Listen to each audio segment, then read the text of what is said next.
Hell, hell, excuse me. Hello, hello, hello. Welcome to Royal Sussex Live. Boy, I tell you, the older I get, when I go to take that first word of the day, it never comes out right. So, Rodney Jackson, you were here first. Thank you very much. Thank you so much for being here. Angela Simmons, thank you so much. Marvell Walker, Black Queen, Tina Taylor. Who else is here? Oh, let me put something up on the screen. I am so sorry. Let me put my slides up. I really ought to have something on the screen. So, which by the way, don't forget, you guys, this is coming up, the uplift with the Better Up. That's right. Better Up, Uplift. Don't forget that is happening. And if I'm correct, Harry goes on at 4 o'clock Eastern Time, which is 3 p.m. for the Central Time Zone. Again, if I'm correct. Um, I think I got that right. All right, so here comes the slides. Oh, it looks like there's already a. Oh, by the way, someone sent me a super chat. No, sent me a Cash App, I think it was yesterday. Either that or a PayPal for the Bell Fund. But rest assured, the Bell is just fine. It's just not available right now. But anyway, thank you so much, Zara, for the super sticker. And I'm sorry, not Zara. Audrey Teschner, thank you. I was looking at the czar. Audrey Teschner, thank you so much for the super sticker, and thank you so much for being here. Greatly appreciate it. Lady P, hey to you too. Okay. Hey, Mo Shannon. Who else is here? Brenda Gray, Lambert Charles, Lydia Washington. All right, very good. Okay, so I'm going to remove that one. Okay, take that away and put that up. There we go. All right, so this is what we're covering today. We got Lilibet, Princess Lilibet. Did you hear what I said? Princess, Princess Lilibet. And of course, her christening today. Tyler Perry was available, as we all realized that he was in Santa Barbara. And let me see, who else do we have here? Oh, yeah. Oh, Kate, Major Kate Middlebaum. And Ngozi Fulani was back on Good Morning Britain. I'll explain that later. But Ngozi Fulani, she was on Good Morning Britain again. So you know that couldn't be a good thing, right? I wish it was. I wish it was good news. I wish it was for something other than what is, the point is, but no, it's more messiness. And I'll get to that soon. And let's see what else. Okay, Misty Blue, CR, hello. All right, Puzzle Dot, Compton Cali Gal, Days with CC. Oh, I like that. Mo Shannon, yes, I said hi. Crotchin chicken. I like that recipe actually. Brenda Phillips, yes. Okay. Black Queen, I said hi.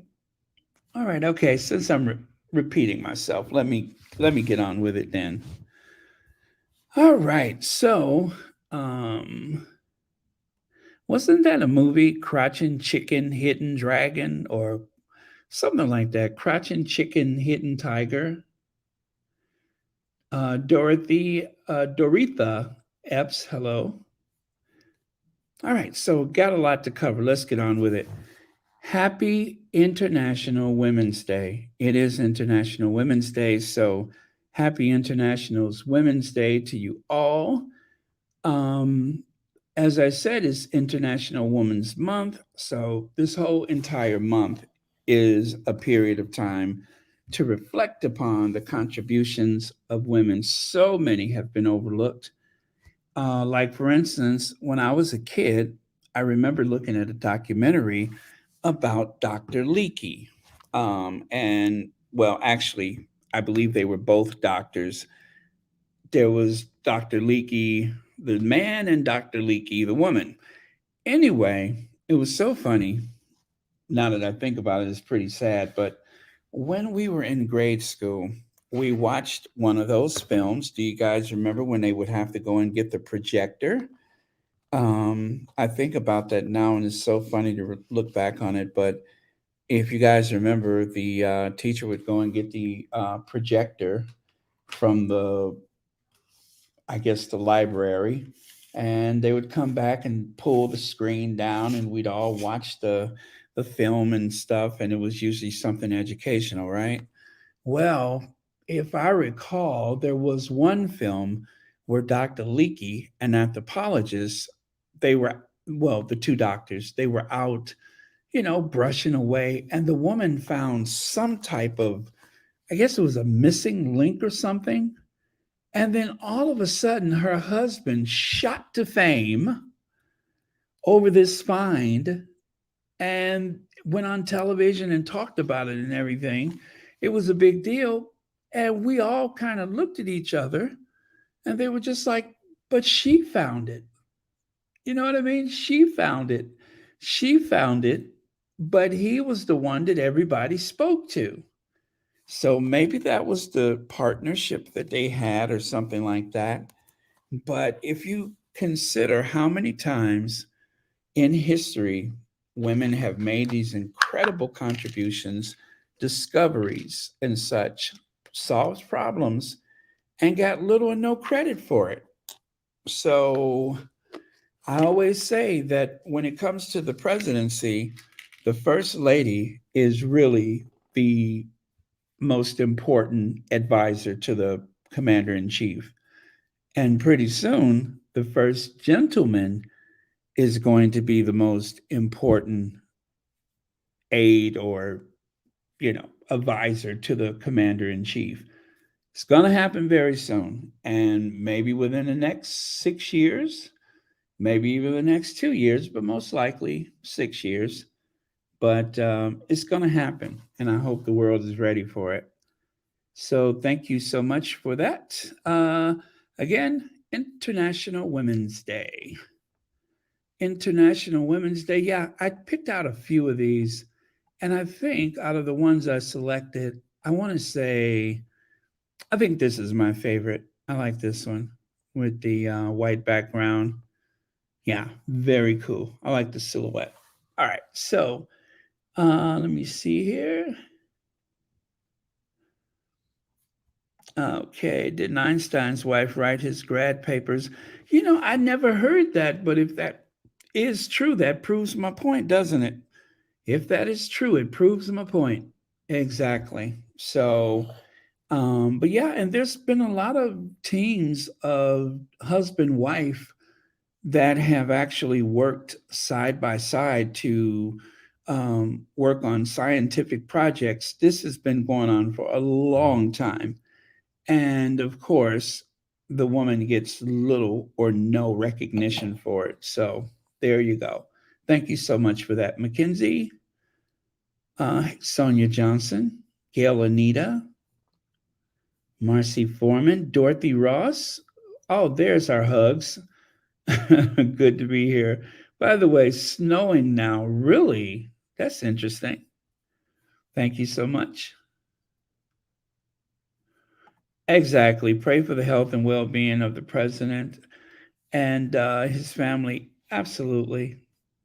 You guys know I'm not shy about my support for the president. I think he's doing a great job. Let me see here. All right, so let's get on then.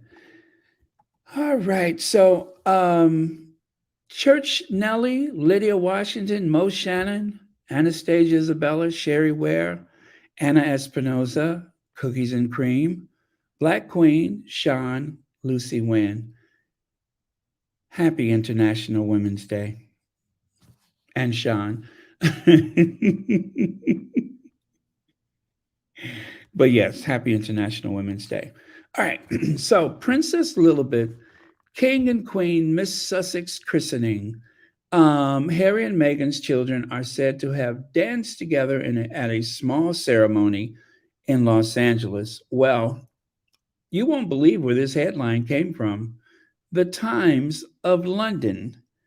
The Times of London. And also, you guys, we have 1,001, 1,000,001 reasons to be critical, suspicious, angry, combative, all of those things. We have a right to that when it comes to the tabloid media. But let me just say this: the tabloid media did come out and say at the death of the Queen, Princess Lilibet, Diana, and Prince Archie. There were a few of the publications that made that very clear. Now, a lot of that has kind of faded away because the lack of acknowledgement from the royal family, from King Charles in particular. But and please listen, squaddies, because we keep getting this wrong. Charles would have to actively do something to take that away from them. He would have to issue another letters patent. And even with that, I'm not sure that he can do that without the parliament. Lily is already a princess. She was a princess when the queen took her last breath. Archie is already a prince. He became a prince when the queen took her last breath. So, unless there is some surprise maneuver that has taken place in advance of all of that, and I don't suspect there has been, unless something like that happened, Harry and Meghan were completely justified to finally make it publicly official by noting the fact that that is a princess.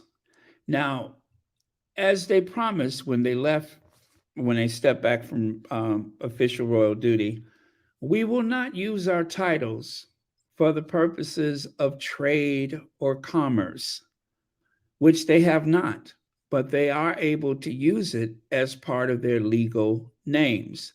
So if Meghan writes the book and she includes the Duchess of Sussex, she hasn't done anything outside of the scope of what any other person in that family. And just think about this: she is still married into the family.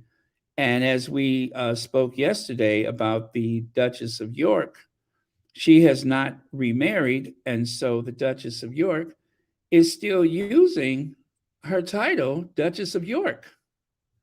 Let's see, where is it at here? Oh, there's the book cover down there. You see it on the bottom? Sorry, it's so small, but even next to it, the caption says Sarah Ferguson, Duchess of York, popularly known as Fergie. But she's still using that.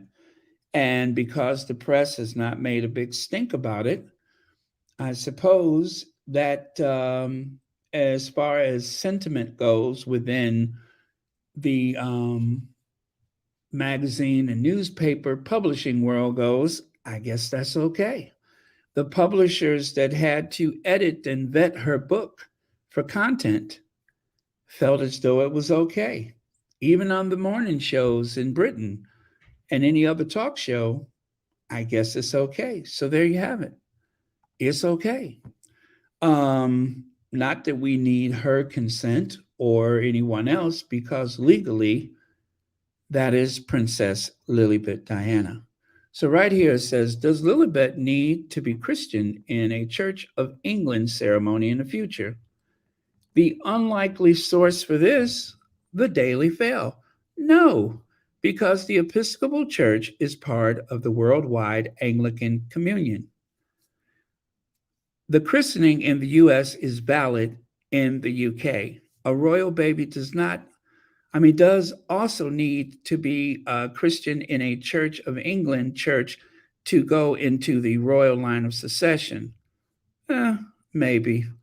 Um, but essentially, it was an Anglican christening. But the likelihood that Lilibet would actually, ever rule is highly unlikely. What is she, number eight? Uh, eight, seven, eight? So, yeah, number seven. So unlikely. So there you have it. Very unlikely. And and perhaps just maybe they will go through the trouble of having a christening over there. I don't know. So baby does not also need to be christened in the church. Yeah, I don't think so. So we're good. We're good. We're all covered with that. And also, let's go on here. Tyler Perry, Godfather, Lilibet Diana. Well, if you guys remember, Tyler Perry said, I applaud that. The story goes from the um, docu-series Meghan and Harry, or Harry and Meghan. It was said in the docu-series from Tyler Perry himself, when I first got the phone call, I said, I'll call you back. And Tyler Perry hung up the phone and he had to gather himself. And then, of course, when he reached back out to them about it, he said, I'm not going to have to. Oh, man. One second, you guys.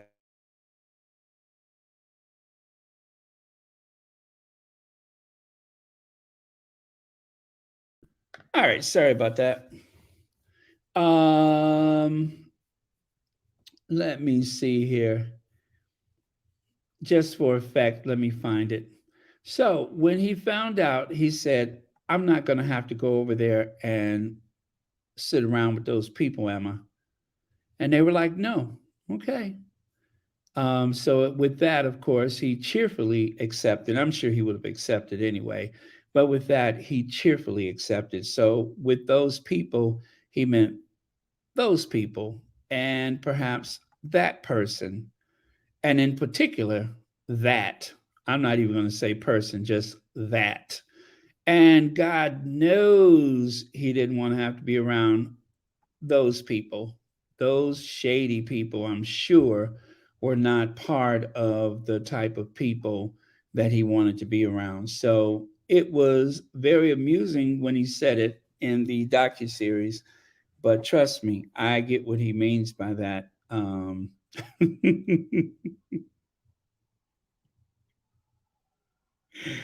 Oh man. I know, Marcy Foreman. Don't you just love this? Kate thought that she was going to be it for the International Women's Day by doing her impersonation of Private Benjamin. Remember that movie with Goldie Hawn, was it? Private Benjamin, where she was this very clumsy and clumsy private in she signed up to the army because what was it? She broke up with her boyfriend.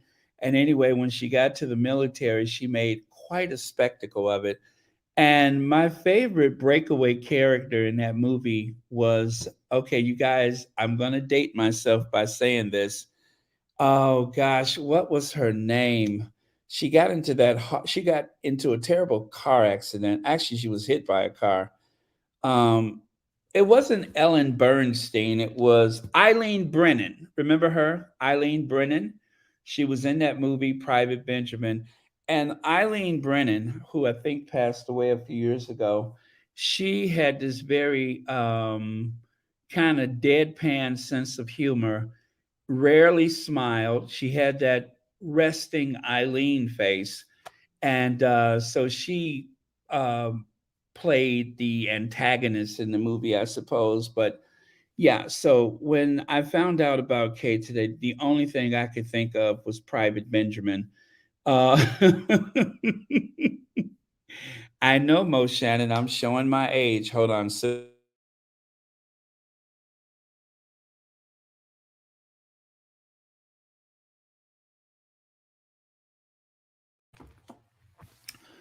There you go. Refreshing. But yes, I'm showing my age when I say that. Um, but yeah, so she thought she was going to be the it girl today, but Lily Diana had other ideas.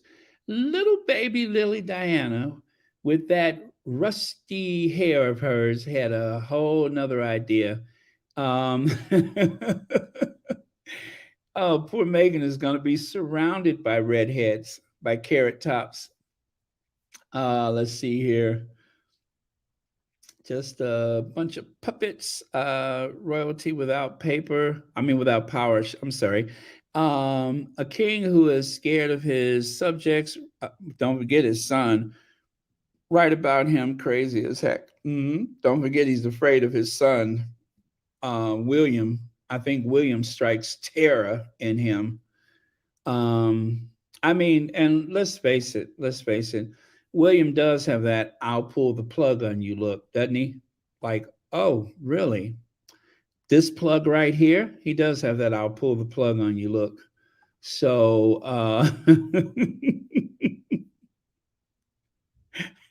he's not the kind of person you would want to sign you into an OR.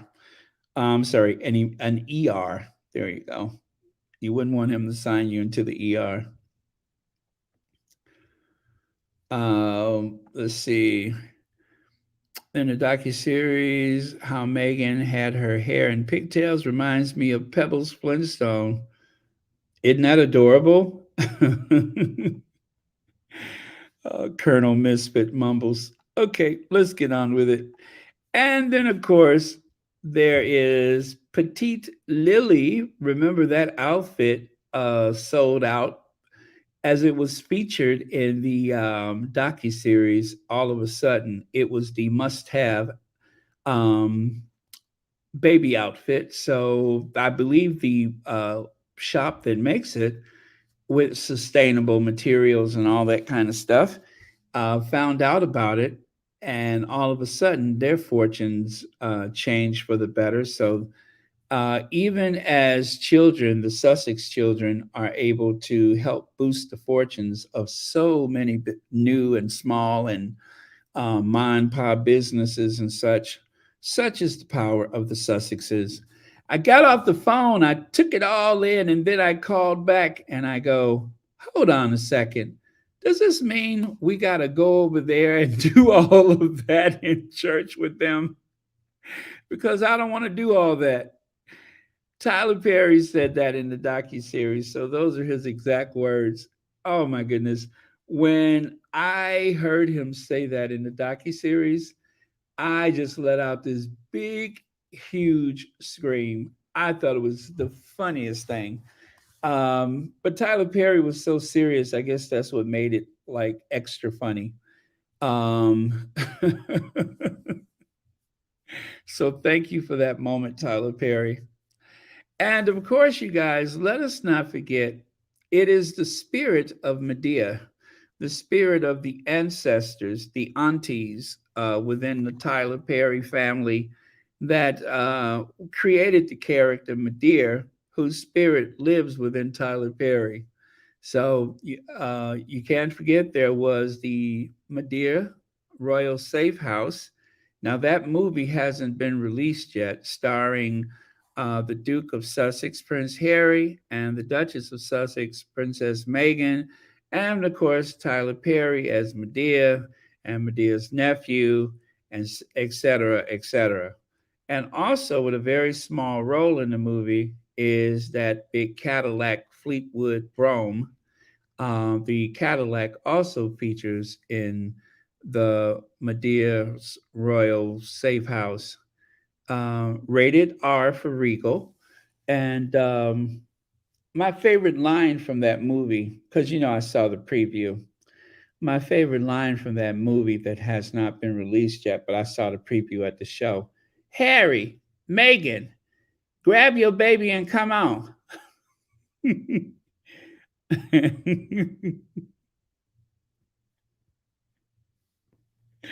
So remember, it's Medea to the rescue. And thank goodness for Medea. Medea saved the day. All right. And so Dr. Scholler had plenty to say, as per usual. Dr. Scholler, anybody who thought that they were going to silence Dr. Scholler by threatening her with that note has been sadly mistaken, because Dr. Scholler has been on fire. I'm glad, cutie. Princess Lilibet Diana was surrounded by those who love and wish her well. Well done, Harry and Meghan, for keeping christening intimate. Shameful that King Charles and Prince William snubbed Lilibet, uh, though invited. Petty was their representation from royal family. Well, as we all know, there was no representation forthwith. At least we haven't heard of any yet. But I suppose that someone could have gone. Maybe one of those councils of state could have gone on behalf of, Charles or William, but nobody showed up. So, Connie Balmer! Hey, Connie Balmer! Oh, man. Well, thank you, Connie Balmer. Connie says, Bear and I am very sure you would have done the same thing. Terry did, or Perry did. You are a wonderful soul. Thank you so much, Connie Balmer. I appreciate that. And yes, of course, I would have, even without the vast resources of a Tyler Perry. Sometimes you got to do what you got to do. All right. Thank you very much for that. And then, of course, um, Andrew is left furious after finding out the king might ban him from wearing lavish velvet Knight of the Garter robes at Charles's coronation. Well, you know what, guys? I'm at least glad that they're not talking about Harry and Meghan. I guess that's the least thing that I could say, is that they're not talking about Harry and Meghan. Um, the only thing I don't like about this is that it creates that false equation, like Harry and Meghan are somehow, um, should be aligned in the hearts and minds of everyone as the other Andrew. And of course, that's not the case. But they like to speak of them almost in the same breath as often as possible. And all of that is just gaslighting to try to create this narrative of the misbehaving royals versus the well-behaved royals. And if you think about it, um, the numbers are almost balanced. I mean, you got, well, almost, but not exactly. You got Harry and Meghan and Andrew, and then you got William and Kate and Charles, and of course, the reason why I say it's almost balanced is because you practically never hear from Camilla. Camilla has kind of gone into, she's hiding in plain sight, so to speak, with the aid of the tabloid media. So either way you look at it, oh, sorry, wasn't ready for that yet. But either way you look at it, they have tried to create this good versus evil, them versus us mentality, which is really shameful. And I promise you, it is going to backfire in the most epic way. I'm just so sure of that. And I pray that it does. I pray that it backfires in the most epic way. It's very unfair and super unfair to Harry and Meghan, because whatever anyone thinks about them, good or bad, they have not done anything unexpected or outside of the usual stuff. Charles has written a tell all book. Fergie's written a book.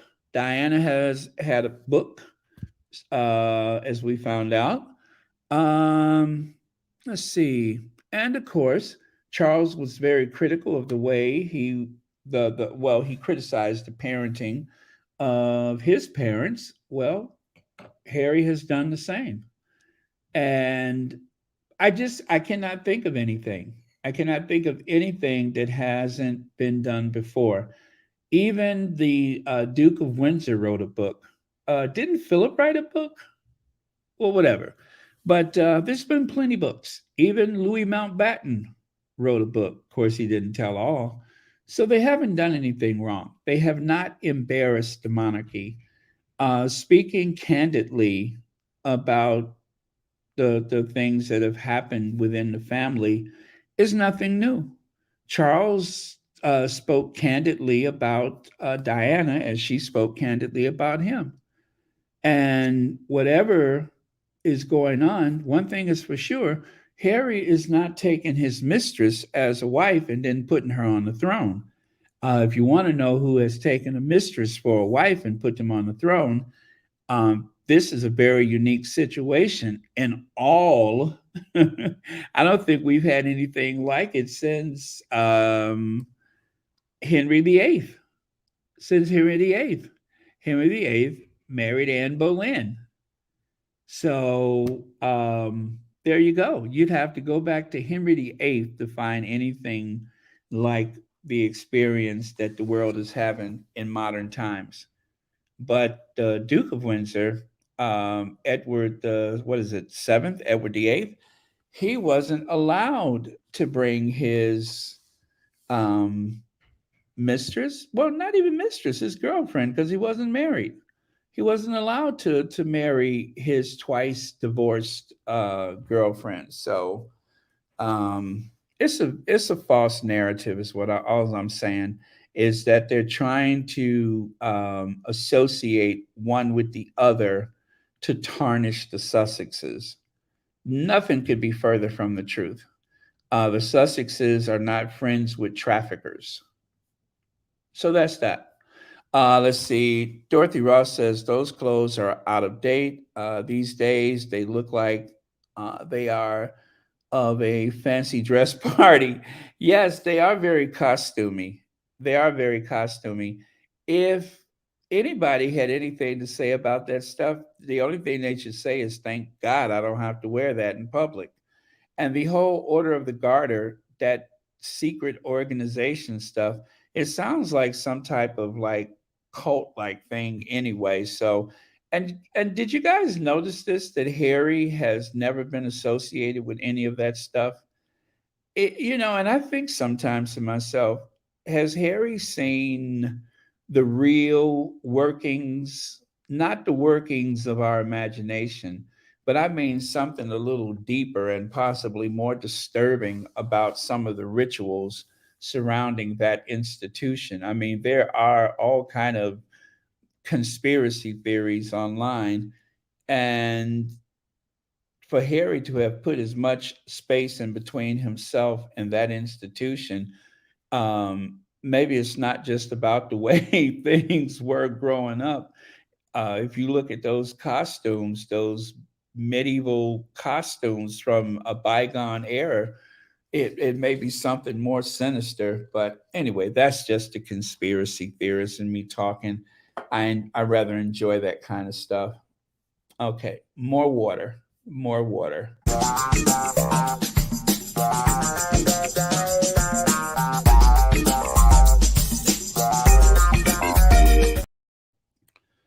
Okay, my mouth tastes like a skid mark. Let me see. Let me see. I don't.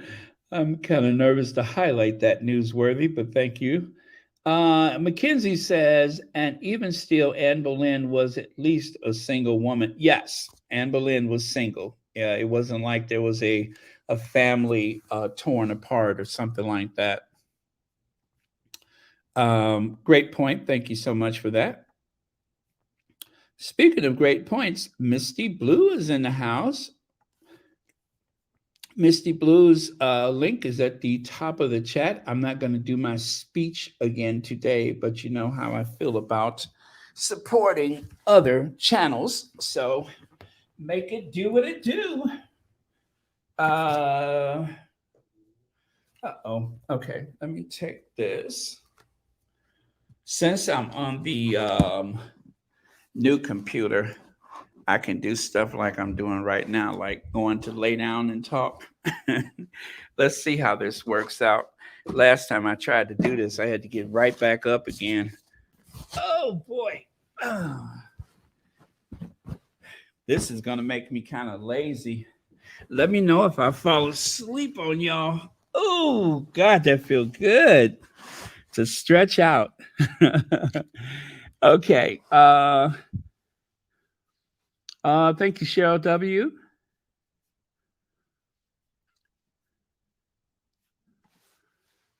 This is the craziest thing. The ex-husband and Charles are described as great friends.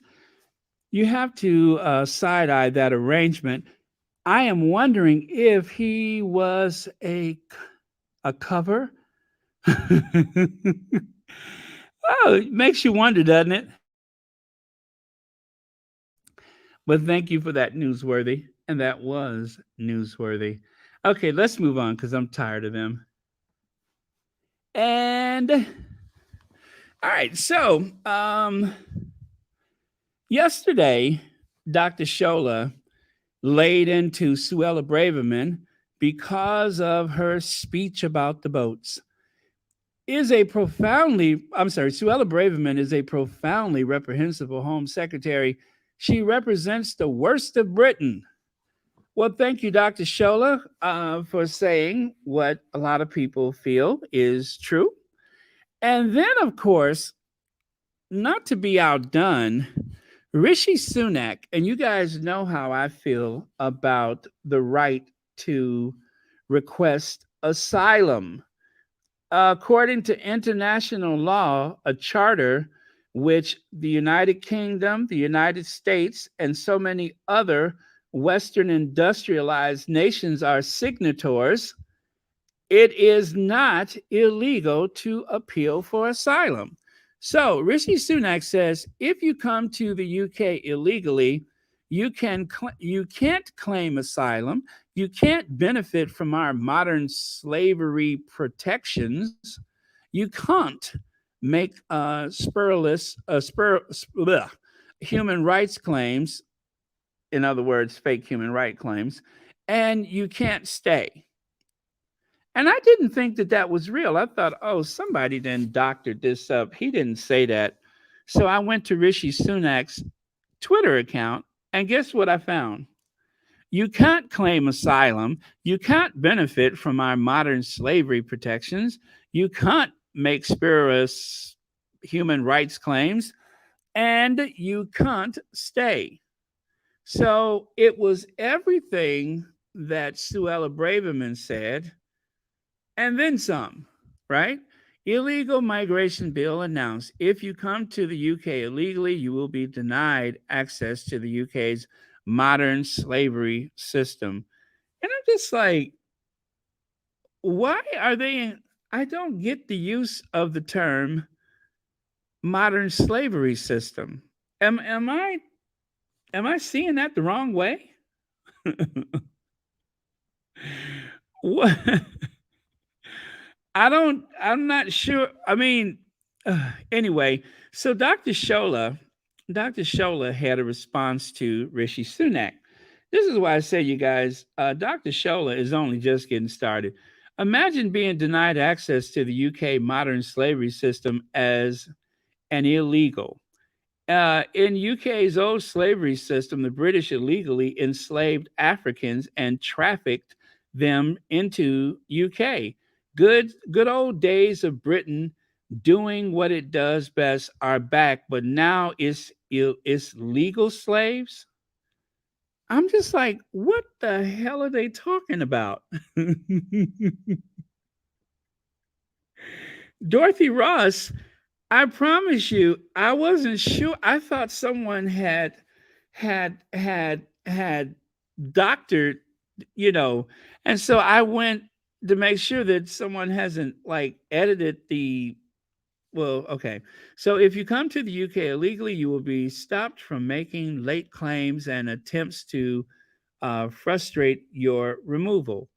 You will be removed in weeks, either to your own country if it is safe to do so, or a safe third country like Rwanda.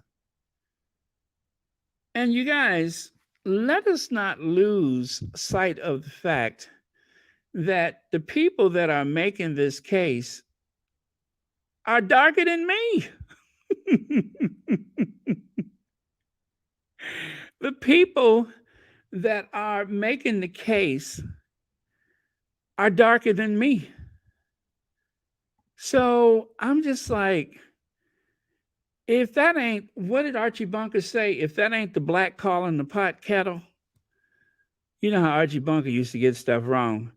He say, if that isn't the black calling the pot kettle, Suella Braverman, a brown person herself, and of course Rishi Sunak, another brown person, are the ones that are hypersensitive about the idea of asylum seekers. They are trying to criminalize something that is not a criminal act to seek asylum. And especially if you're on an island and people are getting there the best way they can because they have family there. Most asylum seekers want to be with their families. People who came through Ellis Island wanted to be with their families. And let us not forget that during the Holocaust, there were Americans that turned away Holocaust survivors, most of which are no longer alive. Most of which are no longer alive. Stuff like that should not happen. There are many Holocausts. It's not just something that happened during the Second World War. The transatlantic slave trade was a Holocaust.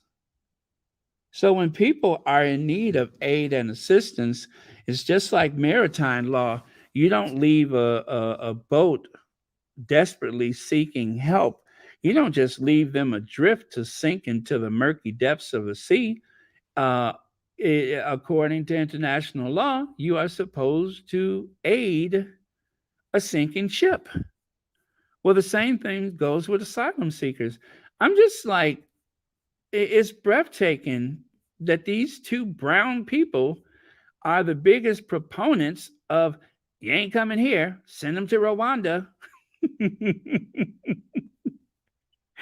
There are so many Judas out there. They may look like us, but they aren't there for our benefits. Well, you know what they say, all skin folks ain't kin folks. I'm just amazed by that. With all of the wealth that has been stripped away from these other nations, all of the culture that they have been robbed of, their treasure, all of those things that have been taken away. And in place of that, they received even a worse class, hierarchical class system, worse than whatever they had. They started seeing themselves as British. Their languages have been lost. There's so many things that have been lost, and a handful of them decide, well, let's go to the land of the mother tongue. Nope, you're not welcome. Ain't that something? You're in the Commonwealth. I think I'll go to the British Museum so I can see some of our stuff. Nope, you're not welcome. But we're in the Commonwealth. You're still not welcome. The Commonwealth only works for people that looks like us, not like those two us, but other us that look like the royal family. Those are the ones who have the freedom to come and go. But if you are from some of the, let's say, browner or blacker places in the Commonwealth, no, you need to make sure that you have a visa, and that could take you a long time. So it's interesting how that works, but I'm embarrassed for these two people. I'm embarrassed for them. They have no shame. Now, let me see here. Yep, thank you, Mo. Let me see. The title announcement was a very good strategic move on Prince Harry's part to counter the Frogmore debacle. Now the royal website will be updated. King Charles is a clown. Thank you so much, G Vega. Uh, Let me see. Rishi and Cruella are self-hating East Asians. They should be the first to go. Dog, Cheryl. Woo! I'm not necessarily disagreeing with you, but thank you for putting that so plainly, and not mincing your words. I oh man, I these two really concern me. It's almost as though there was a conspiracy to put the two of them in place to make these things that they are doing so easy and appealing, to those who would, otherwise feel differently. But I would imagine that for the Brexiteers and such, this is like a gift that just keeps giving. Every day is Christmas as long as those two are there. Now, I want to point out something else on a somewhat lighter note, but still not so far removed. Did you? Hey, hello, Ivy here. Hello, Ivy, Sussex Global UK, my favorite. Everybody knows how much I love. Hello, Ivy here. Um, so even though this is a very, very serious topic, let me just point out to you guys: is Rishi Sunak feeling a bit inferior, and he's trying to overcompensate with the size of that lectern, that podium? Is he trying to overcompensate? Is he? How do I put this? He's quite a I believe the French would say la petite. He's a very small person. Um, I mean, I swear, I think that if you had to do something with Sammy Davis Jr.'s old clothes, and you wonder who in the world could fit these clothes, Rishi Sunak.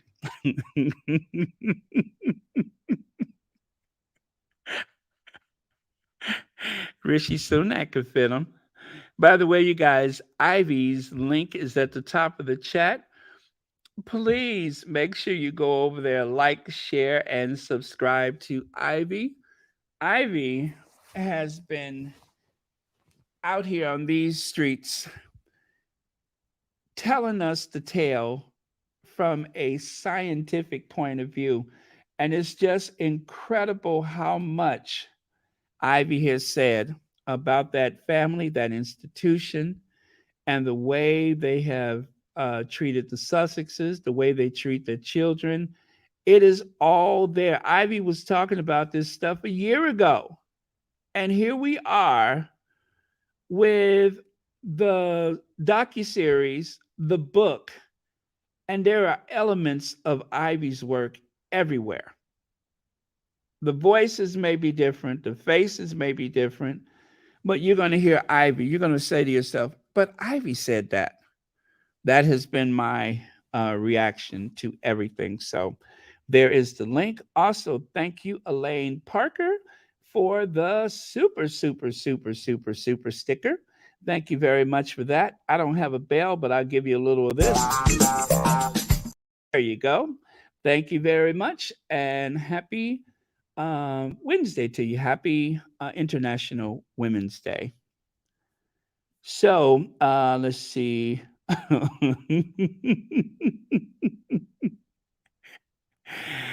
Oh boy, Cheryl, did somebody what you call it, catch you on the wrong side of messy today?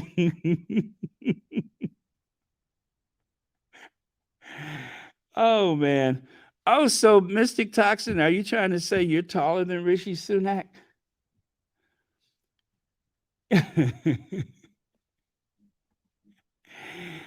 You know, there's a lot of people I noticed, like during presidential debates, when there's someone shorter, they will step up on a little like platform when they have to use a podium or a lectern as large as that one. But that thing is massive. It's almost like you only see the top of his head, like some kind of freaky puppet show. Actually, he does look like a little freaky puppet show. When I saw this, I'm like, okay, somebody needs to lose their job today. Somebody at number 10 has messed up.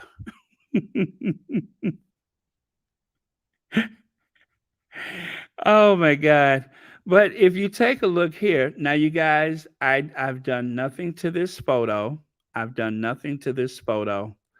Not only is he but how do they say it? He's no bigger than a minute. He's no bigger than a minute. Look at that s- little Debbie snack cake. I mean, just as tiny as he can be. And it looks like they even gave him a little tiny briefcase. What do they call those red boxes? It looks like that's even smaller, just so that it wouldn't look too gigantic for him.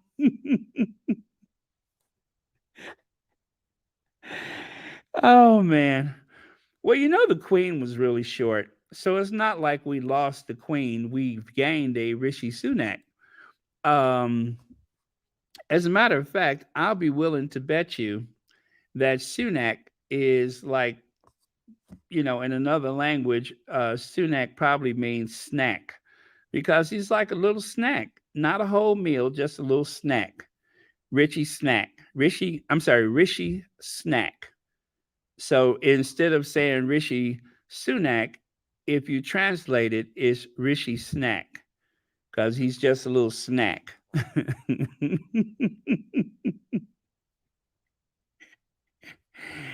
I mean, I'm sure he's a very intelligent man, but he does not convey much confidence. I mean, anybody that small, anybody look like a Girl Scout could take him. You know what I mean? If it came down to it, if a Girl Scout walked up to him and said, "I'll take that case," do you really think Rishi Sunak could stop her? Any little fifth grader could take that case from him. Um,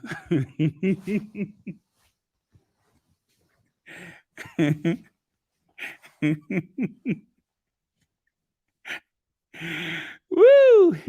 I mean, a little fifth grader could just take that case. I'll have that, sir. What? I'll have that. Okay, don't hurt me.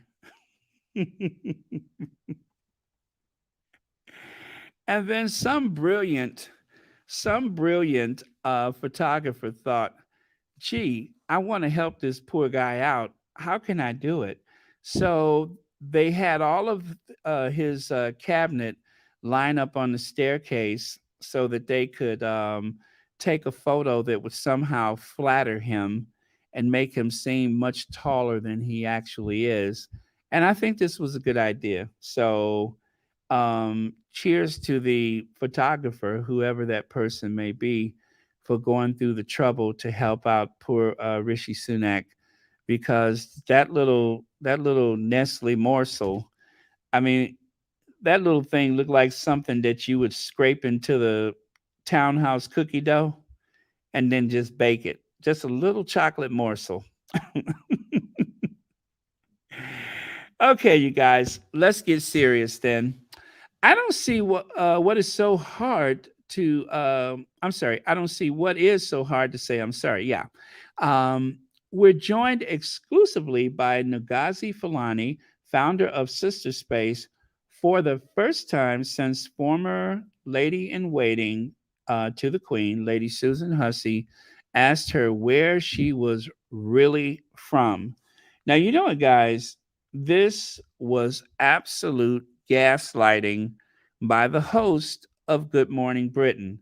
And I know you guys will not be surprised by that in any way whatsoever, that there was gaslighting, but that's what it was. Um, Nagazi Fulani is not doing well. And with all due respect, this is very, very heartbreaking that she has suffered. Now, if I understood her words, I believe she said she was stepping down for the sake of the organization. I don't know if she was the founder. I don't recall if she was the founder, but I know it's something near and dear to her heart and very important to her. And unfortunately, this matter has not been resolved. Um, we all know from the photos that we've seen with this so-called reconciliation, or anyway, we know that it wasn't fully resolved, and that she's not in a good place. So let me play the sound bite for you. God, I hope this goes okay. Let me try.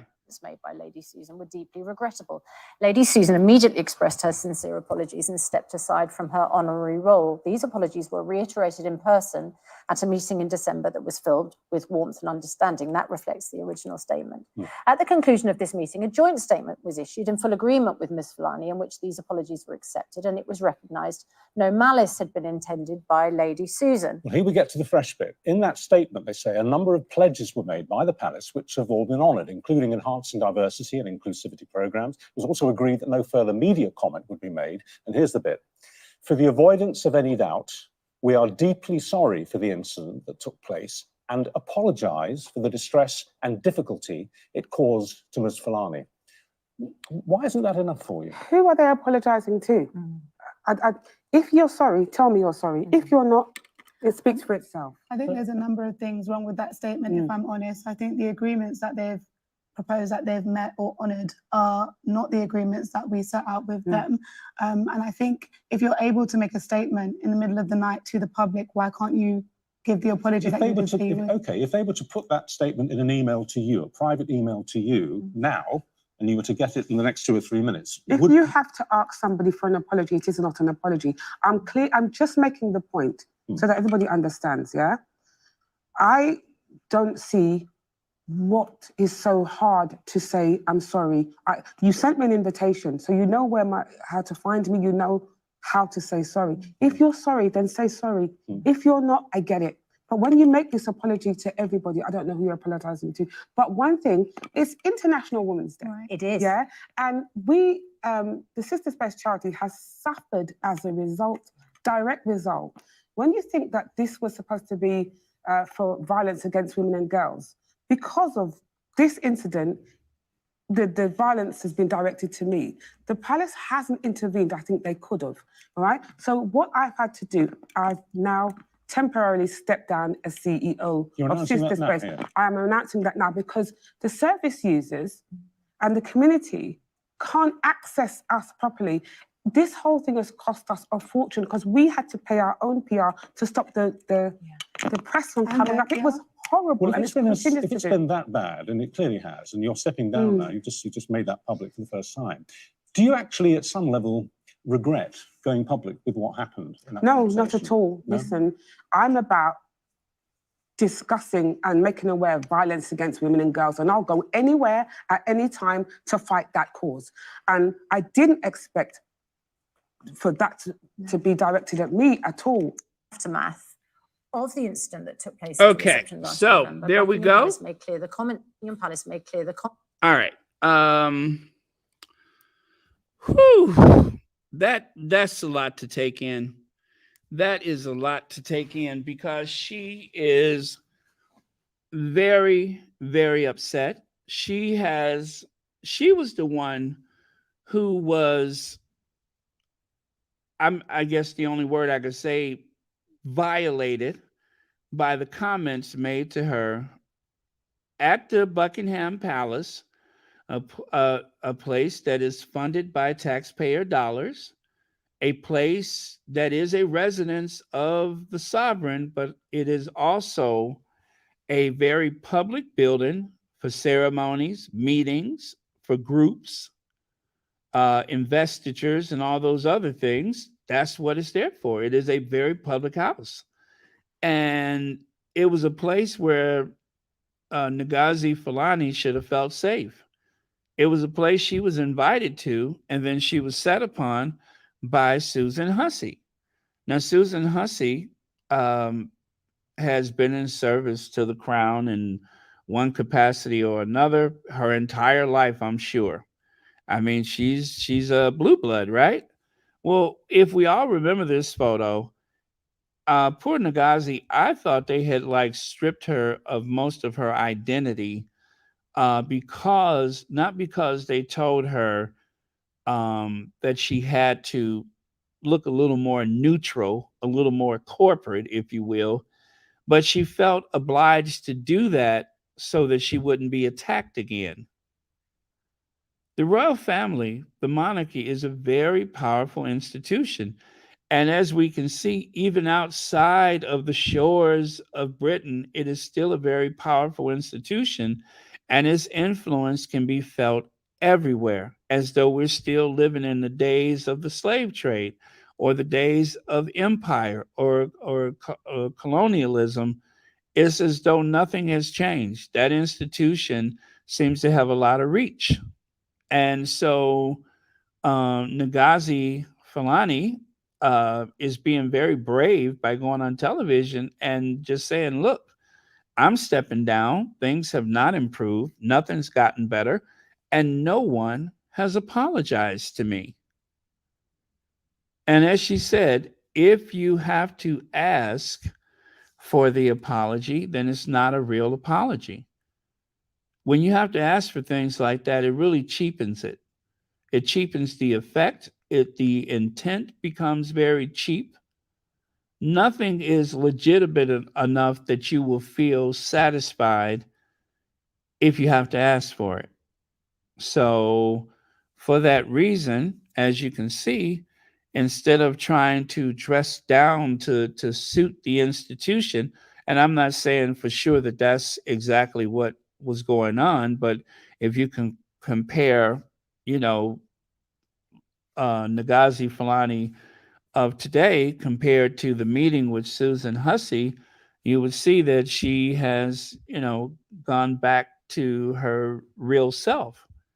Her real self is grand, is bigger than life, and she wants to celebrate her ethnicity. She wants to celebrate her heritage, and it's no different than the queen walking around with all of those. I'm talking about the queen, not Camilla, walking around with those jewels and brooches and this and that.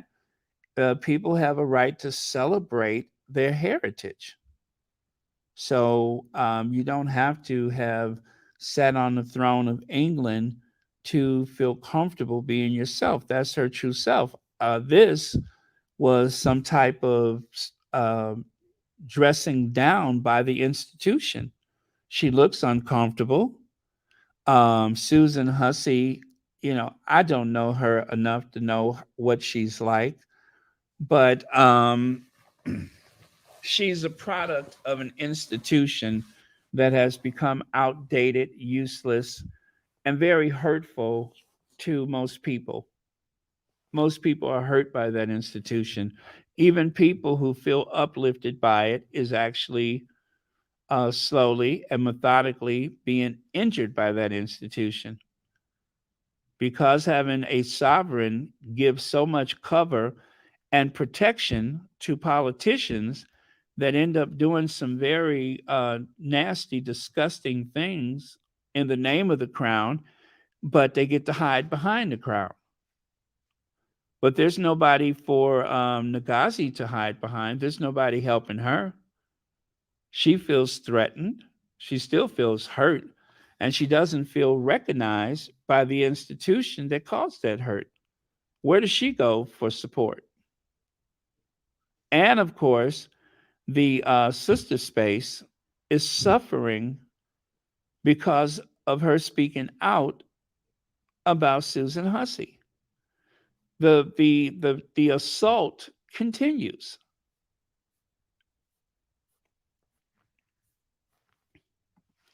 Mackenzie says, I hope on the day of the coronation, a swarm of locusts greet all of them. Well, I'm here to tell you, Mackenzie, as for the swarm of locusts, yes, it is true. The Parker Bowles family will be there. And yes, in respect to the swarm of locusts, I do believe the Middleton family will be there as well. So there will be plenty pestilence all over the place to satisfy that. I'm sure. Um, and perhaps even on the day of the coronation, Camilla might open her mouth and a green fog might come out like in the Ten Commandments.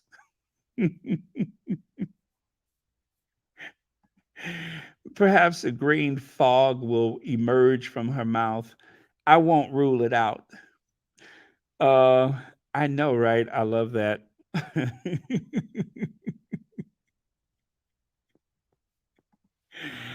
Oh man. Can you see me?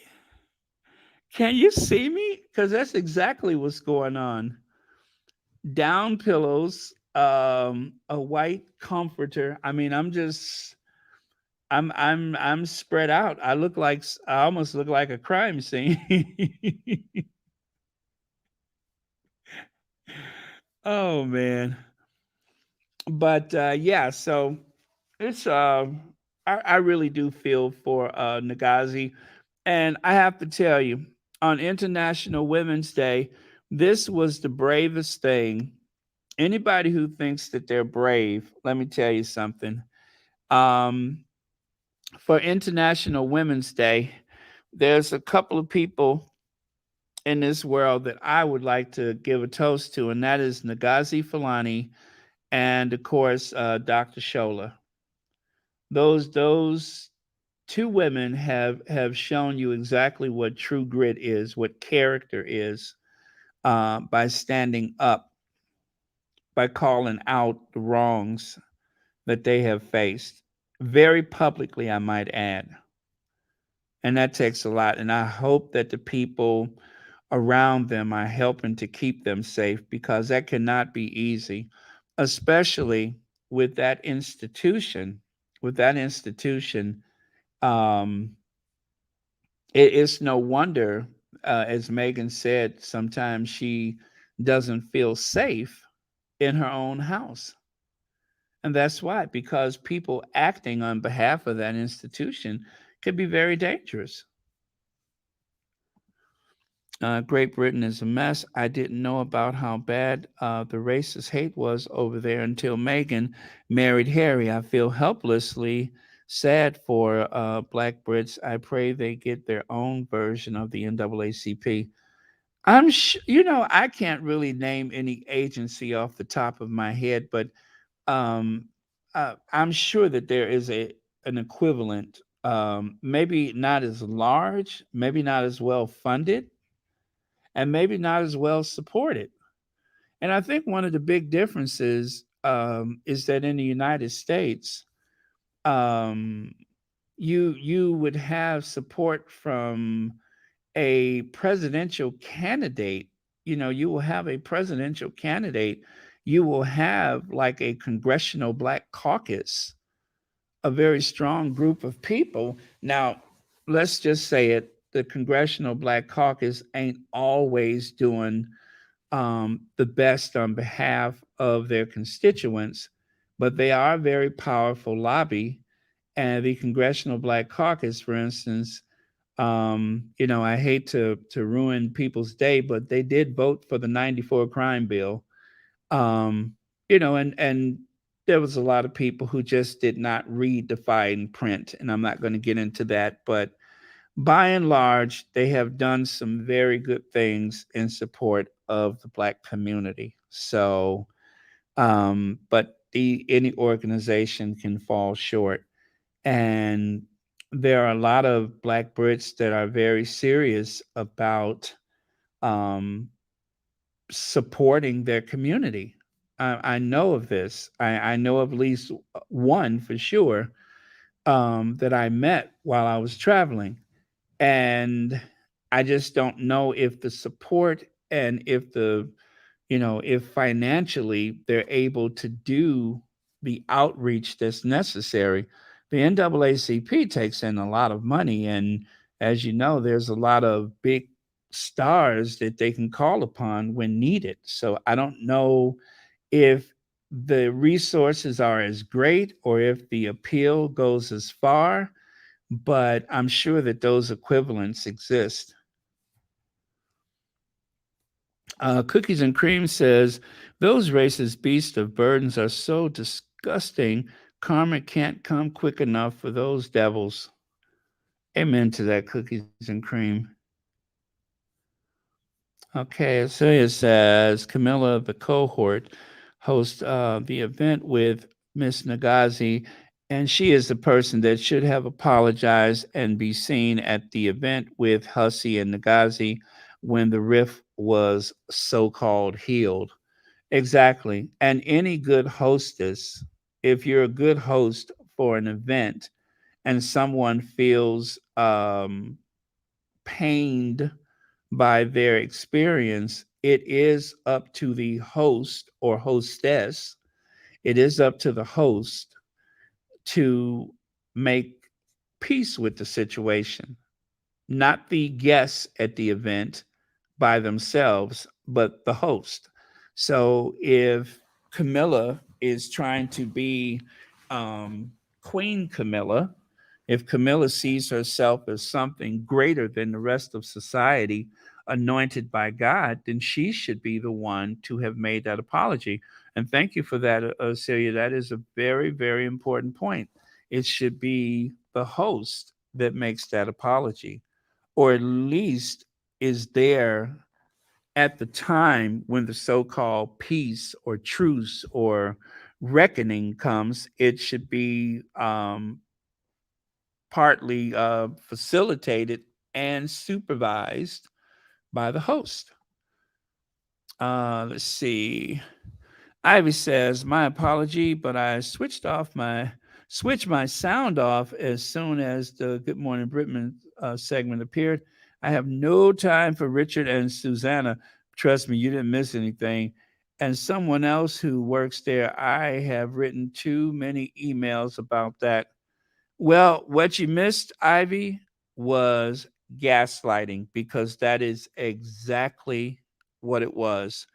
They and this is why I tell you guys, these morning shows, even The View, all of those shows, they're not there to inform, they're not there to enlighten, but what they do so well is to help people figure out how to think, what to think, and of course, more importantly, to think, feel, and react the way that they want you to. So they walked us through the event as they know it, and then even said to Ngozi, well, if in the next 15 minutes or whatever he said, if an apology comes, will that satisfy you? And Ngozi said, no. Because if you have to ask for it, then it's not the same. And I'm just like, now when he said that, he wasn't really speaking to Ngozi. He was speaking to the masses of people that watch Good Morning Britain as a way for them to convey to the public that this Black woman will never be satisfied no matter what anybody says or does. It's all smoke and mirror. It's a way. I mean, what does it take to apologize? She's literally sitting right there with Susan Hussey, off camera, off camera. That monster could have walked in and apologized. Off camera, Susan Hussey could have apologized. Neither of those things, according to Ngozi, happened. And most importantly, they see this woman is suffering under the weight of investigations into her finances, Sister Space finances, as well as physical threats being made against her. And what has this royal family done? Nothing. What has this monster done? Nothing. What has this monster said? Absolutely nothing. They are not going to help. They don't intend to help.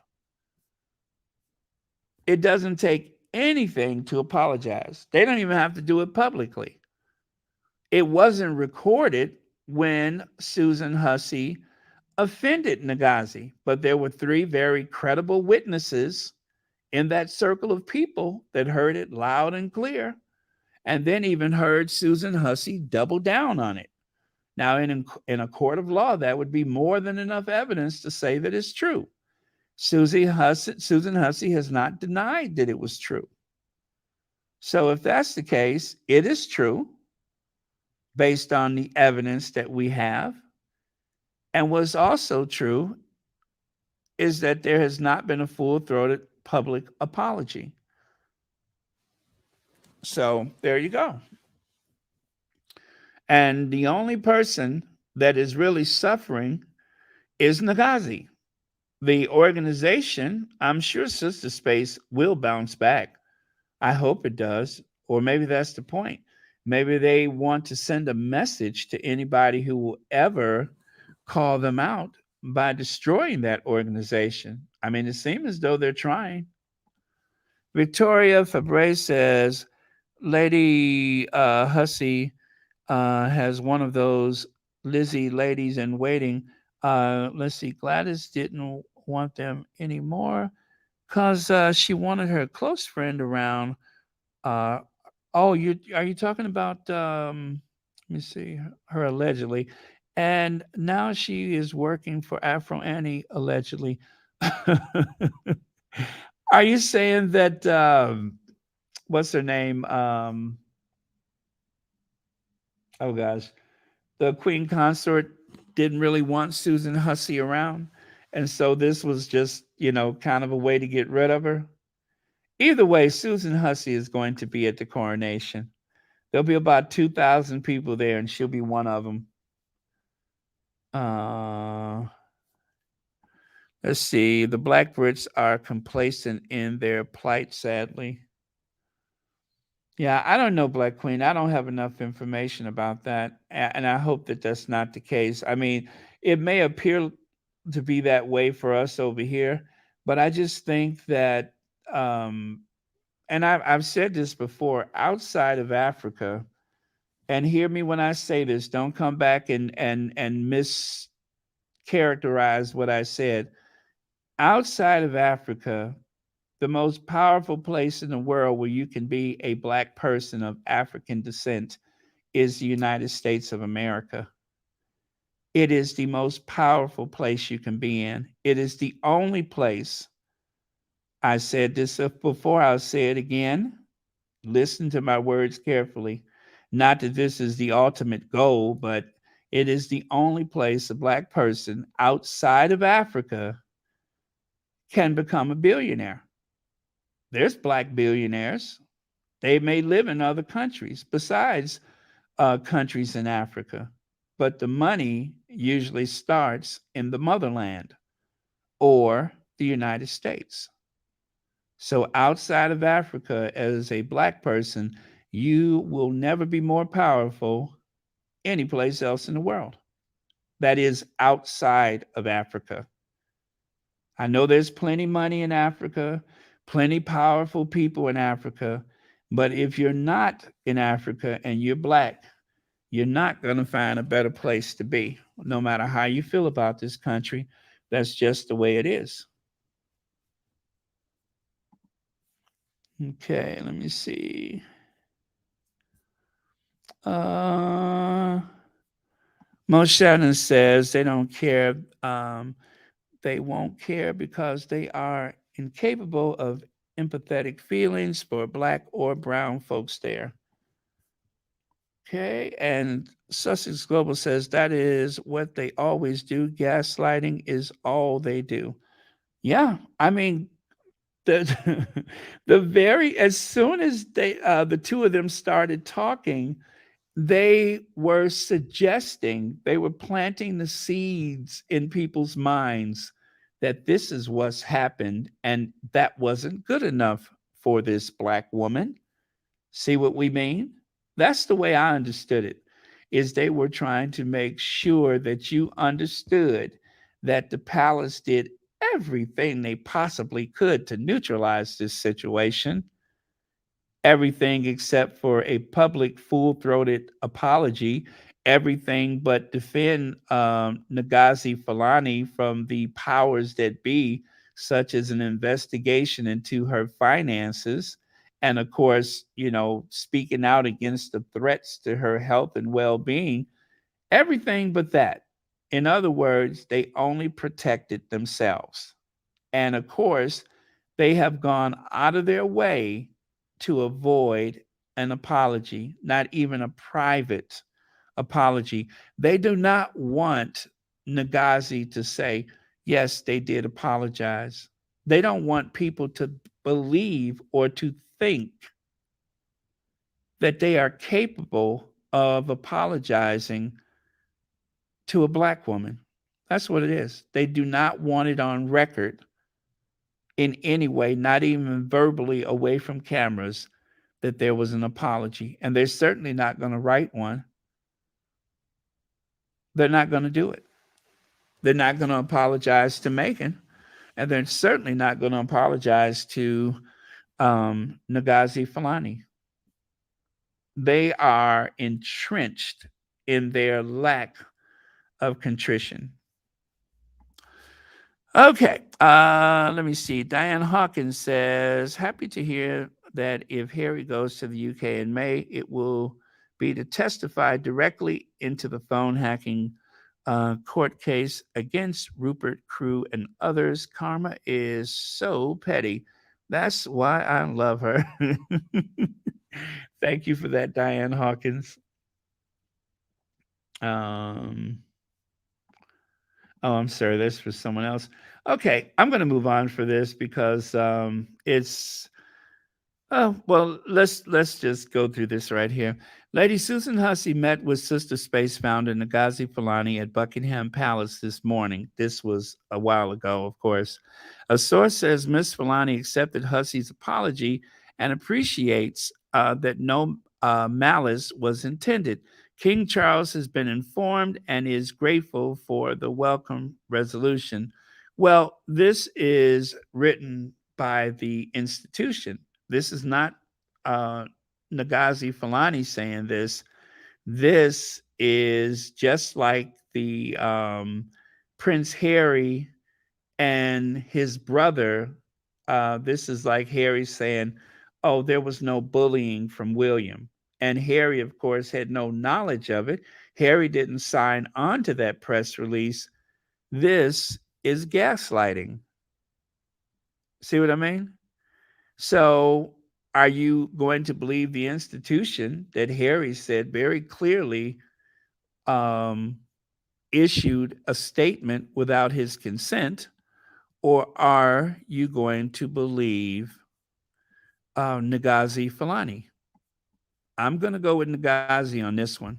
I'm comfortable going with Ngozi on this one because I trust Harry and I believe what Harry said. Harry said that they issued a statement without my consent. So one could only assume that, like so many other situations, that this is something that came from the palace, not from Harry. Or should I say, not from Susan's experience. I'm not Susan, but Ngozi. Oh, Deirdre Mikey, thank you so much for being here. I appreciate it. Oh no, Baron, I always wanted to go to the UK, but after listening to your podcast, Lord knows I've definitely changed my mind. Thanks. Well, you could always go to Scotland. I would say Scotland is pretty cool. And Liverpool. Liverpool is Liverpool can be very rebellious. So, but yeah, think about it before you go. I mean, it would be a shame to spend your hard-earned money and then have something like this happen again because you will regret it later. But it is something to consider. Baron, I guess their way of survival until they can get out or advance in where they can speak up and out. Yeah, You're speaking about the Black Brits that don't seem to have a voice, especially publicly like this. Um, yeah, I mean, it is important to be able to survive these things. And if if you recall when they had the World Cup, and was it the World Cup? And the three black players were blamed for losing the match, and the word was sent out that black people should not be on the streets tonight because the British fans can be awful. They can be absolutely awful. And they take that hostility to other countries, as we have found out during those games. So, um, it can be very tough. Back in the old days, people were chased in the streets, and even today, those things can happen. So, thank you so much for your comment. All right, you guys, I am going to move on. Lastly, Susan Hussey is back performing official duties on behalf of Princess Anne. As someone mentioned earlier, you can see it right there. Just 3 months after being forced out the palace life when she was engulfed in a race row for asking Black domestic abuse campaigner where she was really from. A royal pardon. Well, that appears to be the case. There she is entering the royal household like any other employee. The changing of the old guard at Buckingham Palace. Well, this was short lived, wasn't it?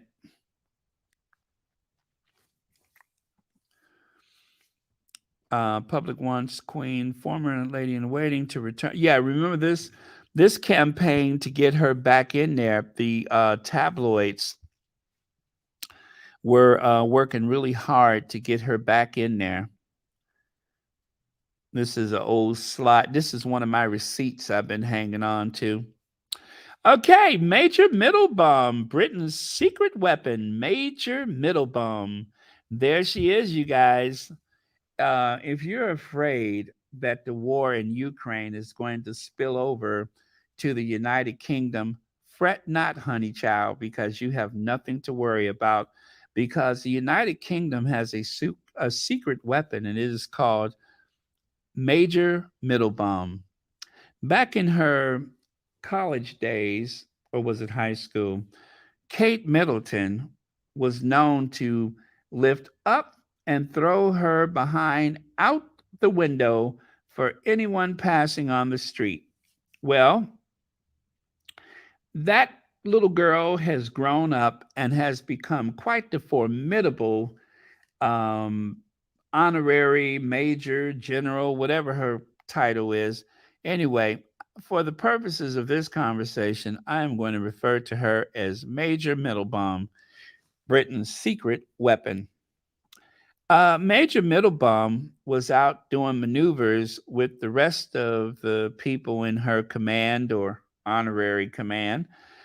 Major Middlebum was seen out there braving the cold and the snow with lashes as long as her fingers, with as much spackle and makeup on that you would find in any classical old works, old world painting. And of course, to show you that she means business, she's wearing her hair in a bun. And instead of wearing the usual camouflage like the rest of the crew, she's actually wearing some very form fitting, skinny, khaki cargo looking pants, just so that you guys know that Major Middlebum means business. And of course, nothing says business like the jazz hands. In order to make sure that the camera picks up just the right side of Major Middlebum, she is gesturing uh, frantically, as she has been known to do on some of these royal outings. Although I have to say, not everybody seems to be pleased with her appearance. As you may note, the gentleman in the background has a bit of a scrunched up face, as he is the few people that cannot hide his true feelings about this situation. Of course, that's my interpretation. Recollections may vary, but in my opinion, he seems to be rather displeased. Now, it was reported recently that someone, a high ranking official from the United States, has looked to the British military and have found them to be wanting in their abilities to defend the country. He put it like this, that if something happened, they would run out of bullets within a week. The United Kingdom is not as in dire straits as the American official has said, because, in my opinion, there's no greater tool in battle than Major Middlebum. Yes, that fighting machine, that secret weapon, Major Middlebum. No greater ally to the British Armed Forces have there ever been than Major Middlebum. And then, of course, Major Middlebum, to show you that she's not slacking, she literally got down in the trenches to help. Actually, I don't know what she was doing, but she got down there. There she is, down on all fours, literally. What is she doing, by the way? I think she's supposed to be helping this injured soldier. Of course, this is just a maneuver. Nobody's actually hurt. But Major Middlebum is demonstrating what would happen if she was a capable, part of a unit. This is what she would be doing. As a matter of fact, I'm pretty sure there's got to be at least 10, 12 other people out there with a full pageant like makeup job on their face. I'm sure that a lot of those soldiers have gone to get their eyebrows threaded on the way there. And of course, I'm sure that a lot of them have used the same type of blush that she's using. What else will get you through battle? Now, there are some people that would say it is rather risky for a politician to don on a helmet. As we have found from Mike Dukakis, you can see him on the right side at the top. Mike Dukakis was roundly criticized because he was trying to demonstrate his strength and prowess as a man and how strong and virile and capable he was as a politician by doing something he had never done before. He had got dressed up in a military uniform. You can see his necktie because he still has a three-piece suit on.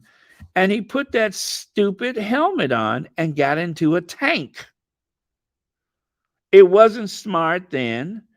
It wasn't smart for Rishi Sunak, who I've already told you ain't no bigger than a minute. Look at how massive that helmet is on that little tiny pinched head of his. And of course, the ultimate, if you guys remember, there was a movie called Spaceballs, which was a parody of Star Wars. Well, there is a Darth Vader like helmet with, oh, I forget the actor's name, but you can see how he's just like completely engulfed in that thing. It looks like a Weber Kettle barbecue grill. Um, and then, of course, there's Kate, Major Middlebum, wearing the same type of helmet and looking just as ridiculous. So let that be a cautionary tale. If you ever find yourself in service of the public, don't put a helmet on. It looks stupid. So all of those years of, well, let me put it to you like this. All of those years of being out there on the streets of London and getting drunk and crawling out of the back of a black cab has come in handy, because that same technique used to stagger drunkenly from a black cab is the same technique that is used to dig yourself out of a foxhole. So, as you can see, Major Middlebum has prepared for battle years ago. They always say you never know when you're going to need it. So whether she's crawling out of a black cab or digging herself out of a foxhole, Major Middlebum is here and ready to serve. Ladies and gentlemen, Major Middlebaum. Fisher Lauren Brown says, insomnia is kicking my butt today, but wanted to say hello to Baron and the mods and my squatty crew. Hi, all. I'm just going to be quiet and lurk in the background. Well, thank you so much for being here, Lauren, and thank you so much for watching Royal Sussex. Happy Wednesday to you. And happy International Women's Day. So there you have it, guys. Major Middlebaum has put on quite a display for International Middlebaum. International International Women's Day. Black cab or foxhole, she's ready for action. This is probably the dumbest thing she done since that day they went to that food bank. Remember, they went to the food bank with nothing and came out, what was it, 55 minutes later? They couldn't wait to get out of there. It is all performative. It's all part of the performative arts. Maybe someday they'll come up with an honor for members of the royal family for enacting real life situations better than a real person. And then, of course, never believe in the whole Kate copying Meghan until now. Fans spot striking similarities. Well, as you guys know, it's been a while since I did copy Kate, but you'll notice, I mean, you cannot help but see it. The hat and even the coat with the big lapel, even the coat, you can see the similarities. She tried to play it a little different by wearing red instead of black, but well, you see what she's doing there. Pretty sad. However, take a look here. You'll see these are some of the photos that they forgot to airbrush. Actually, these are the photos that, well, I'm not going to say where I found them, but the magazines did not share these photos. But because I found them and because I care about you and because it's International Women's Day, not to mention the premiere of Major Middlebaum, I thought, who better to share these images with you than I? And so there you have it. That is Kate without the airbrushing from the tabloids. You're welcome. So I figured if she wants to really go out there and pretend like she's Meghan, well, do like Meghan. Avoid airbrushing. Just put it out there. So I'm actually doing her a favor by stripping back the veneer of the airbrushed appearance and giving you the natural Kate in her natural habitat, doing absolutely nothing. Kate disjointed BAFTA look makes sense if you pay attention to her transitioning. What? Okay, I get disjointed because it is disjointed. As a matter of fact, I can't make sense out of it. Nobody could. And so I was trying to figure out what they were talking about. So did they mean swans with the black heads? Did they mean the black leg lambs? Did they mean the industrial gloves that you use to inseminate a cow? Or were they speaking about those gloves that you use to protect yourself from the damage of the sun? I couldn't figure it out. So I was just like, maybe if I shared these other photos with you guys, maybe you could figure it out. Are they industrial gloves? Are they protection gloves? Are there swans or sheep? I don't know. I couldn't tell you what this is supposed to be. Now, I have seen a photo where her arms looked rather veiny and muscular. Surely that couldn't be the point. But whatever it is, I'll leave that to them. But one thing is for sure, they said disjointed, and I agree. And then, of course, there is the startling waxwork figures. By the way, just so you know, the wax figures are on the left. The right side is the real Will and Kate. The wax figures are on the left. So if you take a look to the left, you can see those very bizarre waxworks. However, it wouldn't be me if I didn't help out. Amen. And I love to help out. So let me show you my way of helping. I want to make these waxworks as authentic as possible. So for William, I decided to take off a few of those hairs on his head because that's not William. That's William. Now, I didn't bother to add the gold braiding tone to his teeth. No need, because we already know that that's not exactly William either. But there you have it. So I have helped out. I'm not expecting any compensation from the people at the waxworks. I'm just trying to set the record straight. And then there's Kate. As you know, Kate tends to list her head to one side or the other. So since the waxwork seemed too perfect, I said, okay, I'm not going to mess with the eyes, but I will tilt the head because Kate's head always seems to list off to one side, especially if somebody, say anything she doesn't understand, that head starts tilting. So I thought, okay, let me tilt that head for her. Camilla Crown, Independent most, and that is the Independence newspaper, Independent's most influential woman of the year. You got that right. The most influential woman of the year. Now, it's only March of 2023. We still got, 9 months to go? But I guess there's enough evidence in. We don't need to look any further that Camilla is the woman of the year.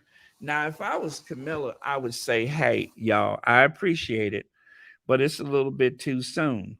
Well, she ain't going to do that. She's too flattered by the notion. So I submit to you the home wrecker. I'm sorry, the cohort.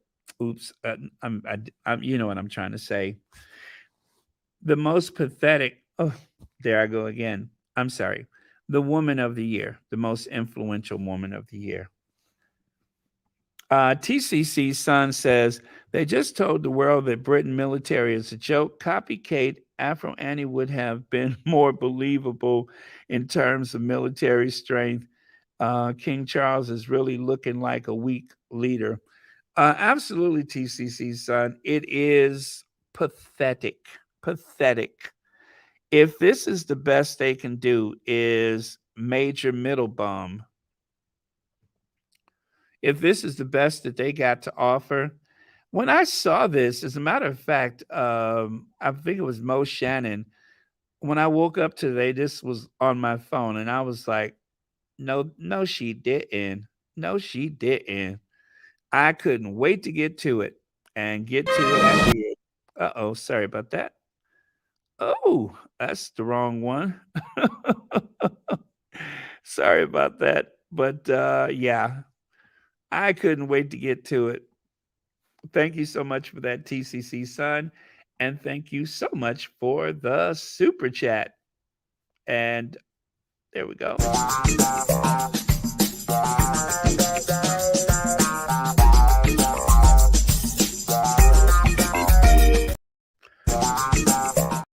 Oops, there we go. Okay. Thank you. Oh, and thank you for being a member of Royal Sussex. Hey, Sean. Happy International Women's Day. All right. She stands with abusers because she is an abuser. I couldn't put it any better than that. She stands with those abusers, like for instance, Pierce Morgan, Hoghead Pierce, Buffalo Head, Jeremy Clarkson, And of course, Rupert Murdoch. All of those people she stands with. Lord Nappyhead. So she stands with those abusers because, well, y'all already know. Um, as it is International Women's Day, let's celebrate women of all ages. Like, for instance, Jill Biden, who still looks amazing at 71. Wait a minute. Is Jill Biden only 4 years younger than Camilla? Oh my. I had no idea. How about 85-year-old Jane Fonda, who's 10 years older than Camilla? Now, I'm trying to be fair. I'm using photos that I assumed have not been touched up in any way, preferably photos that are taken in bright daylight, just to make sure we get the full number, the full measure of the moment. So, wow, ain't that something? Jane Fonda is actually 10 years older than Camilla. And just 4 years younger than Camilla. That, of course, is Linda Evans. I'm sorry, Linda Carter. Linda Carter.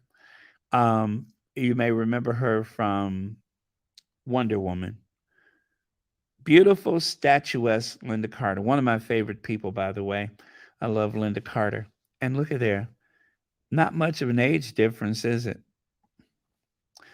And then, of course, for International Women's Day, I want to remind you, not everybody should wear red. As a matter of fact, if you are going to disparage the Duchess of Sussex and use her to try to build your career, one thing you should remember is don't try to wear her clothes. As a matter of fact, if you're going to wear red, make sure you take the hanger out of the dress, okay? When you wear a dress, take the hanger out, because that photo on the right, it looks like she still has the hanger inside of it. Or is it just me? Do you guys see that? Why does Rebel Wilson keep the hanger inside the dress? I think it hangs better if you take the hanger out of the dress. Duh. Oh, well. But okay, you guys, this is how you're supposed to wear that dress. That's how you're supposed to wear it. Just like Sohan Jin or Megan or even Alexandra Burke. That's how you wear it. See there, you can be a full figure woman and wear that dress in a way that flatters. Okay. See the difference?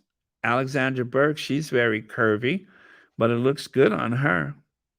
Ugh. Oh, well. That was my shade for her today.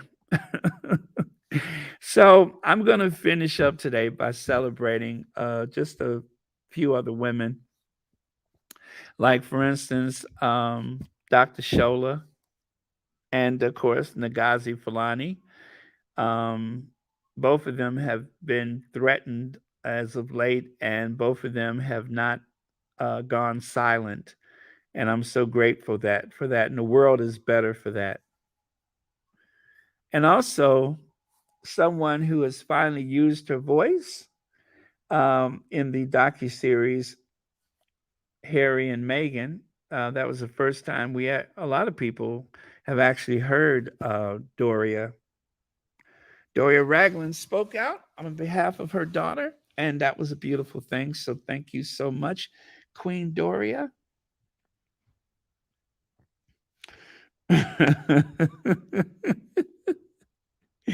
You're right about that, YM Droid. Kate is doing good for a 50-year-old.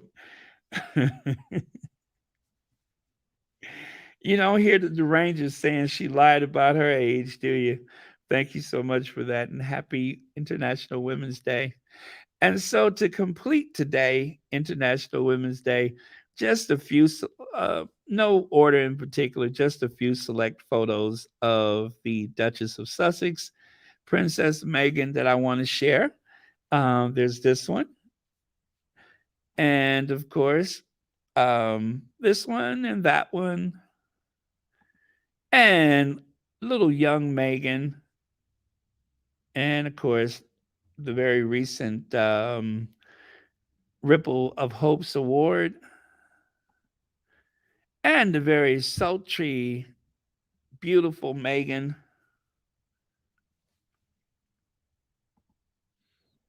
And just a couple of other photos.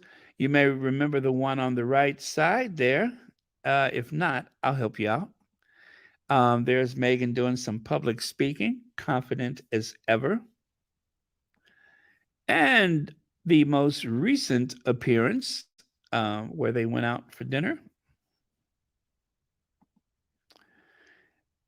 And if somebody gets a chance to, if there's any derangers here, if you're actually close to your fave, not our fave, but your fave, if somebody gets a chance to, please teach her how to walk. This is how you walk like a lady. This is how a woman moves. I don't know what she's doing, but that's how a woman moves. See what I mean? It's not all droopy with the hands flailing and all that kind of stuff. Sometimes I look at poor Kate move and I'm just like, somebody, she needs like a drag queen intervention. She needs to go on one of those America's Top Drag. What's the name of that show? Drag Races. Yeah, Kate needs to go on drag races so somebody could teach her how to walk, because po thing be trying, but she just be flopping all over the place. But that's how a woman moves. Sensual, beautiful, elegant. That's how you're supposed to move. I don't know what Kate doing. But anyway, Megan could have taught her a thing or two, but she was run out of Britain before she got a chance. And of course, another image of Megan there on the right, one of my favorites, and on the left, one of my favorites. Somebody's got to do it, Foxy. Somebody's got to do it. She needs to like get a crash course from RuPaul or something. Because Po Kate just kind of flops along. And of course, this illustration, I don't know where this came from, but it's one of my favorites. And this one, the first time that Meghan went into the Westminster Abbey as Harry's fiance. This was before the wedding, I believe. And standing up against racism. And lastly, this is the last one, you guys. If you guys recall, International Women's Day 2020, Meghan made a visit to London High School. And anyway, that was like one of the last things she did as a working princess of the realm on behalf of Her Majesty the Queen. So thank you all very much for joining Royal Sussex on International Women's Day. And thank you to the other content creators that joined us. Misty Blue. Hello, Ivy here. Sussex Global UK, Lauren Brown, and anybody I may have missed. Thank you all so much for being here. And thank you, new mom, Anastasia Isabella. Thank you so much for being here. Thank you, moderators, for making this one of the safest spaces. And yeah, so that's it. If you have anything to close out today, now is the time. Otherwise, we are going to call it. And I will see you all tomorrow. What a great International Women's Day. And remember, it is still International Women's Month. So, you know, it's not over yet. It's not over yet. It is Women's History. I'm sorry, Women's History Month here in the United States. So it is not over yet.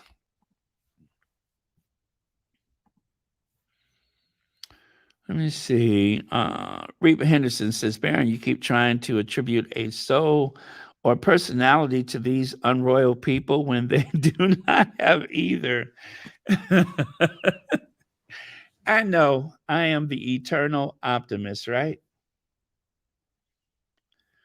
Oh, thank you for being here, Ivy. Okay. Hello, Petty. All right, thank you so much for that.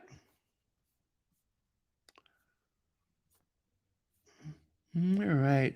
Thank you, Sonia Johnson. Thank you very much. All right, so with that, I am going to, of course, say thank you to our queens, Doria, and our queen, Diana, and congratulations, our queen in heaven, for your namesake, Lily Diana, for her christening today. Very, very cool. Let's see here. Every pick of Duchess Megan is your favorite. Mine too. Ain't see a pick of her I did not like. Female squatties continue to enjoy International Women's Day. Thank you so much, Cecilia. Thank you, Leslie Millsop. Oh, thank you so much, Brenda Phillips. Thanks, Anastasia. Okay, Anastasia, I think that's as good as it's going to get. Happy International Women's Day. Bye, everyone. Thank you for the last word, Anastasia. And I will see you guys tomorrow. I'm going to go and see if I can find any type of major middle bomb movie to watch.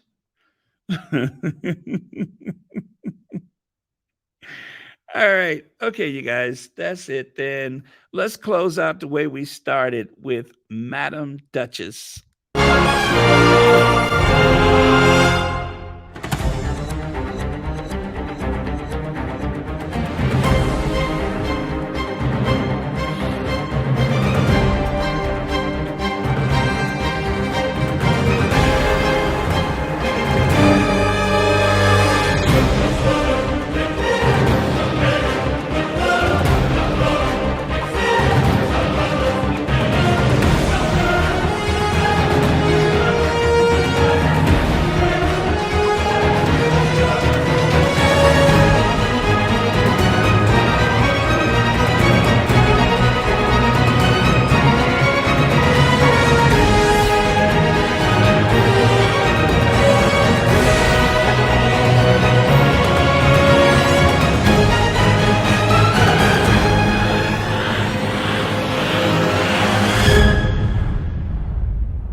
What's your name?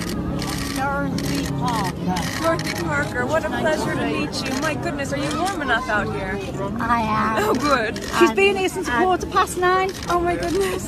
Thank you. Are you from here? Were you born and raised here? Do you live here? I live in Hoylake, which is about 6 miles away. Oh. That's not too far. No. And what do you have planned for the rest of the day today? Just thinking about the honour of meeting you. Oh!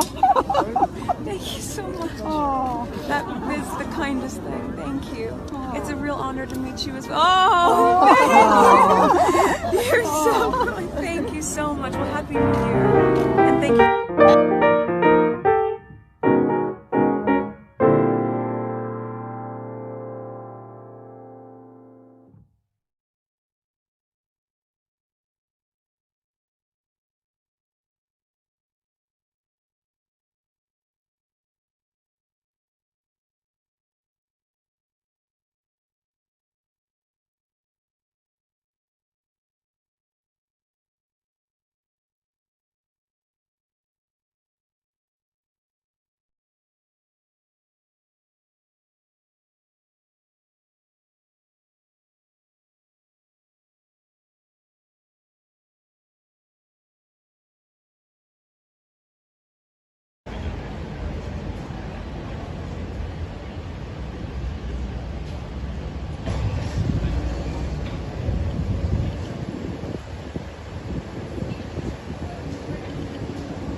vote with you.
Yeah.